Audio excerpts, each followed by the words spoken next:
Hello everyone, ಇದು ಬುಧವಾರ ಮತ್ತು ಗುರುವಾರದ 2 ಡೇಸ್ ಕಂಟಿನ್ಯೂಷನ್ಸ್ ವ್ಲಾಗ್ ಆಗಿರುತ್ತೆ.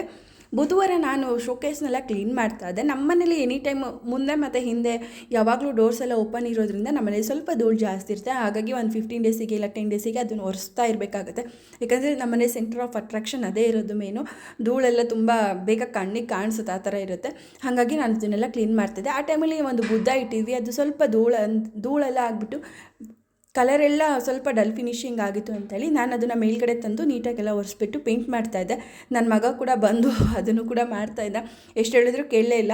ಆದರೆ ಸರಿ ಆಯ್ತು, ಏನೋ ಮಾಡಪ್ಪ ಅಂತೇಳಿ ಬಿಟ್ಟೆ. ಇನ್ನು ಅವನು ಏನಾದರೂ ಇನ್ವಾಲ್ವ್ ಮಾಡ್ಕೊಂಡಿಲ್ಲ ಅಂದರೆ ನನಗೆ ಕಷ್ಟ, ಯಾಕಂದರೆ ಸುಮ್ಮನೆ ಸಿಟ್ಟು ಮಾಡ್ಕೊತಾನೆ. ಅವನು ಕಂಟ್ರೋಲ್ ಮಾಡೋದು ತುಂಬಾ ಕಷ್ಟ ಆಗುತ್ತೆ ಕೆಲವೊಂದು ಸತಿ. ಹಾಗೆ ನಾನು ನೆಕ್ಸ್ಟ್ ಡೇ ಬಂದುಬಿಟ್ಟು ನಾನು ಮತ್ತು ಹಸ್ಬೆಂಡು ಶಿರ್ಡಿ ಸಾಯಿಬಾಬಾ ದೇವಸ್ಥಾನಕ್ಕೆ ಹೋಗಿದ್ವಿ. ಗುರುವಾರ ಆಗಿರೋದ್ರಿಂದ ನಾವು ಈ ಒಂದು ದೇವಸ್ಥಾನಕ್ಕೆ ಹೋಗ್ತಿರೋ ಸೆಕೆಂಡ್ ಟೈಮು. ಸ್ಟಾರ್ಟಿಂಗ್ ಈ ದೇವಸ್ಥಾನ ಓಪನಿಂಗಿಗೆ ಹೋಗಿದ್ವಿ, ಆದರೆ ಪೂಜೆ ಮಾತ್ರ ತುಂಬ ಚೆನ್ನಾಗಿ ಮಾಡ್ತಾರೆ. ಅಲ್ಲಿಗೆ ಹೋದವರಿಗೆಲ್ಲ ಮನಸ್ಫೂರ್ತಿಯಾಗಿ ಅಷ್ಟು ಭಕ್ತಿ ಬರುತ್ತೆ.